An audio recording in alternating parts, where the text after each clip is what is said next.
Hey, and welcome to the latest episode of the PokePopCast. It's the beginning of October. We're well off in the start of the new tournament season. Regionals are going on all over the place. I was lead judge for the Hartford, Connecticut Regionals last weekend. I want to use some examples of some things that occurred during that tournament as a method of starting to introduce some judge training. I've done a couple of simple introductory podcast so far, and I wanted to start getting into more the meat of how to approach judging. And we have some tips in here that not only for the judges but also for players to be aware of for when they're playing, so they can take these things into account. So what I'd like to start with is what I consider to be rule number 0, and that's being aware of what we're trying to accomplish here. Whatever you do, this is actually a good life rule. Whatever you do, you always want to be thinking about what are we trying to accomplish by taking these actions or by doing what we're doing. And in the case of a Pokemon tournament, there are 3 main things that we want to accomplish. We want tournaments to be fun, fast, and fair. Okay, this is an entertainment. Nobody has to come to a Pokemon event. They're coming because it's fun. It's a hobby. They're enjoying it. So we want to make events fun. We also, as part of making them fun, they need to be fair. That's the main function of the judge at a tournament, is to make sure that what is happening is fair to the various players. Okay?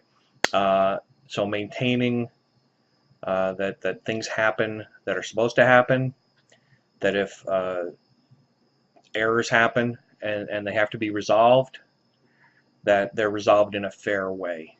Okay, and that's what the tournament guidelines are all about, and I want to stress guidelines there, which we'll get into a bit later. And the last thing is fast, which we're not going to talk about today too much, but we want things to go fast so that players aren't sitting around waiting for things to happen. They get to keep their games going. They're not there until late into the morning. Nobody enjoys that.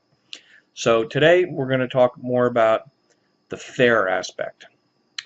And one of the benefits that we have at these large regional events is a lot of times we get representation from Pokemon organized play there. And in this case, we happen to have Dave Schwimmer at the event. And Dave, for those who don't know, is basically runs OP at a decent level. And he's been involved in Pokemon organized play since Pokemon started running it back in 2003. And having him on site, I definitely took advantage of getting some advice from him, and we'll reflect on some of that in here in these things we're going to be talking about today. So there's 2 main things that we saw a lot of, or that were important things that came out of this past weekend, that I wanted to use as examples for both judges and players on how to approach some judging, or how to make sure you're not impacted badly by having to have a judge come over and take care of things. So the first example is, if we saw it once, we saw it a half dozen times, the combination of Parallel City, Tapu Lele, and supporters such as N, and use that as an example of looking at why different penalties might be given for the similar situations. So the specific interaction here is Parallel Cities in play. A Parallel City limits one player to having 3 Pokemon on the bench. Tapu Lele is played. Tapu Lele has the ability called Wonder Tag, that allows the player who, when they play it, to search their deck for a supporter and take that supporter and put it in their hand. So if they use that ability to get the supporter N, they now have N in their hand, and they can play the supporter N if they haven't played another supporter during the turn, and that supporter has each player shuffle their hand into their deck and draw a number of cards equal to the prizes in play for each player. So what we have here is a Cascade. If Parallel City is in play and the bench is full with 3 Pokemon, Normally you can have up to 5. The player forgets that Parallel City's in play. They put down a 4th Pokemon Tapu Lele, use the Wonder Tag, get the N, play the N, one or both players shuffle their hands into their deck. Now, oops, we recognize couldn't do that because Parallel City was in play. So it's a cascade of errors. The error of playing down the Pokemon when it couldn't have been played, the error of using the ability when that ability couldn't have been used because the Pokemon shouldn't have been in play, the error of getting the N, the error of playing the N, the error of shuffling hands into the deck. So a whole range of errors have happened here. And someone has to get a game loss. Now, some judges always give out a game loss to whoever shuffled their hand into the deck. And that's a reasonable way to handle it. Another reasonable way to handle it is to look at the root cause and also to be aware that if a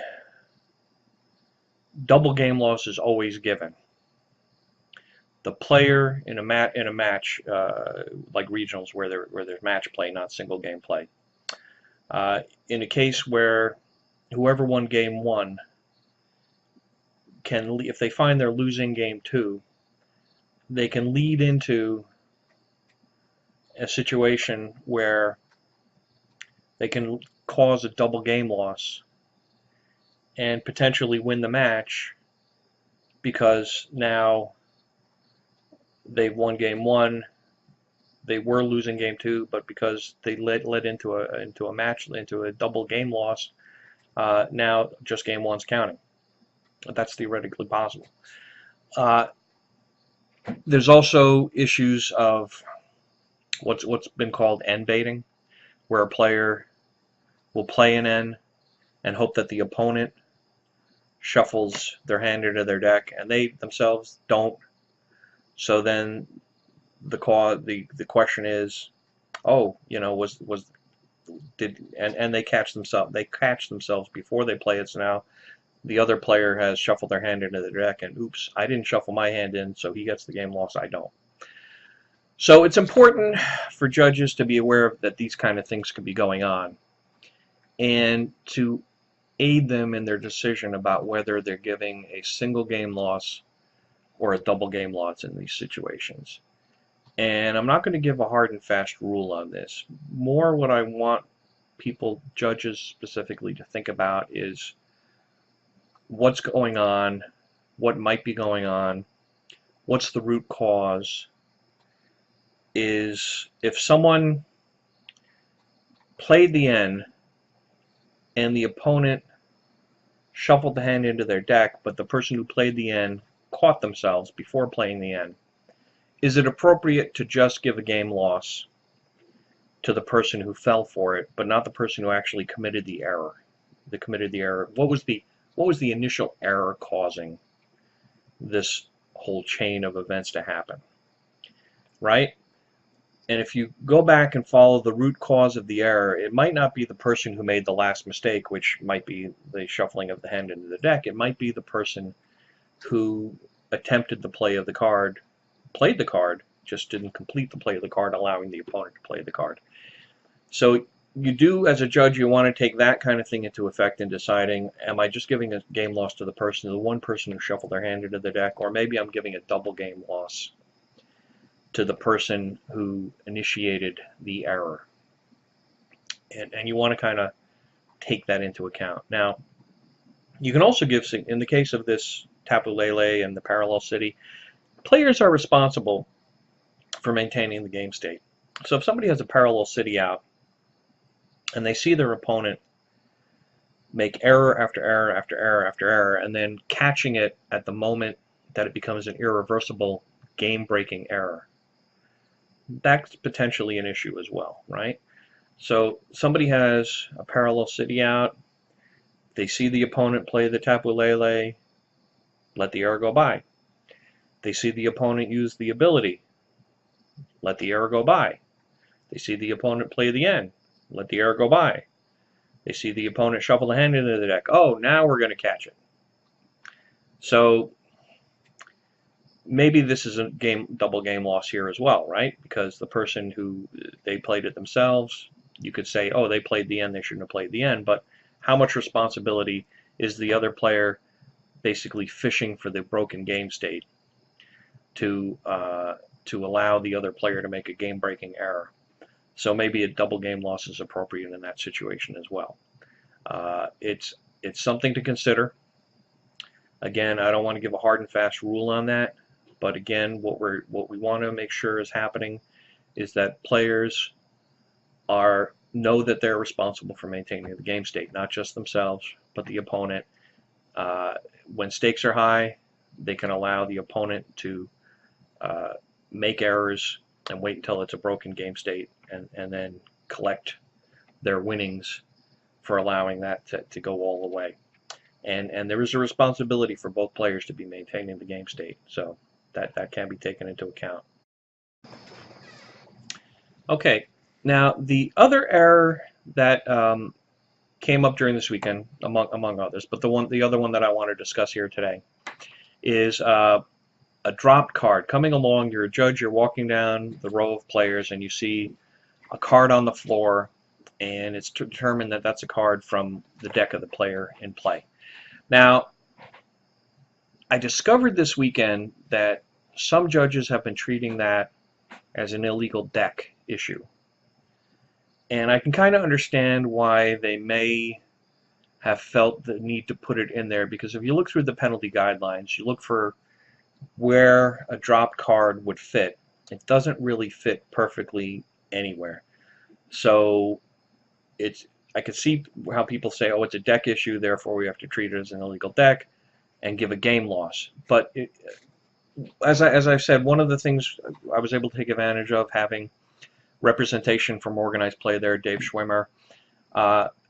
During discussion with him on this issue, he gave some really good advice, and I'd like to share that advice with everybody.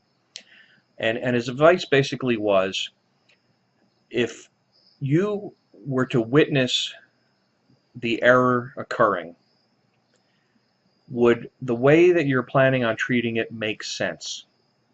And in this case, if you were to witness a player drop a card and immediately pick it up and put it where it belongs, either in their hand or in the discard pile or wherever it belongs, would it at all make sense to issue a game loss penalty because, oh, for an instant he had an illegal deck and therefore we're giving an illegal deck penalty? And that just doesn't pass the common sense test. So we discussed this back and forth. He agreed that there wasn't a exact match. However, he and I both felt that the best fit was in gameplay error. And by putting it in gameplay error, you get a range of penalties that make a lot more sense. So, for example, you come across a drop card, and you're able to determine through conversation with both players where that card belongs. Oh, that was a card that was on the bench. Yeah, he agrees that that card was played and it should have been on the bench, but it's not. It must have fallen down. Or, oh, that's a rare candy that was played a couple of turns ago. It must have fallen off of the discard pile. So it belongs in the discard pile. So now you have a situation that's rewindable, and if you look at gameplay error, it's a rewindable situation, minor to no impact to the game state, warning, caution or warning, depending on the level of gameplay. If you have a situation where it's fallen on the floor, you're not really sure where it belongs, you can't determine for sure that it belongs in the discard pile or in the hand, the general default is going to be to put it in the discard pile, because you don't want to put it in their hand. You could be putting a resource in their hand that they shouldn't have. You don't want to put it in their deck because they could then draw into it if they've already played it. There is a slight concern with being able to, in Expanded, being able to play VS Seeker and get access to that card again, if it's a supporter. But by and large, the best place to put it is in the discard pile. And by being uncertain of where it belonged, that raises it to gameplay major. And with a gameplay major error, you can assess a prize loss penalty.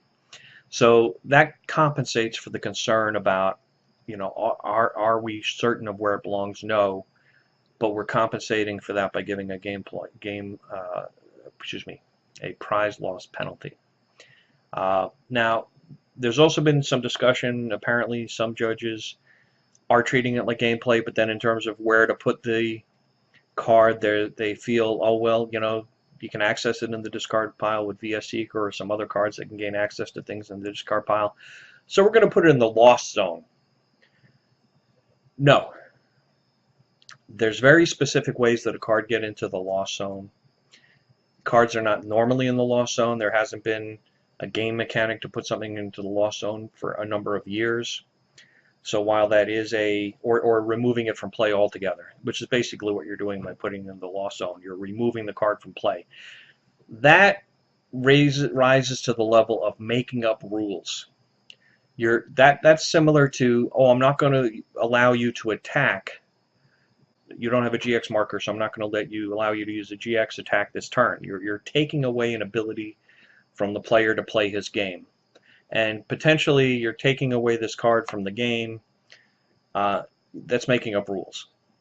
There's not a penalty of this card is removed from the game, which is what some people are doing. You can't do that. The card, you want to put it in the best place you can. It's not perfect. Discard pile is the place to put that. Now, if there is a concern that the impact to the game state is higher, it is possible, I don't want to say probable, but it is possible, based on impact to the game state, to raise the penalty up to gameplay error severe, which could lead to a game loss. But to be honest, I'd be hard-pressed to come up with that situation. I don't want to say it'll never happen, but it should certainly very, very rarely happen.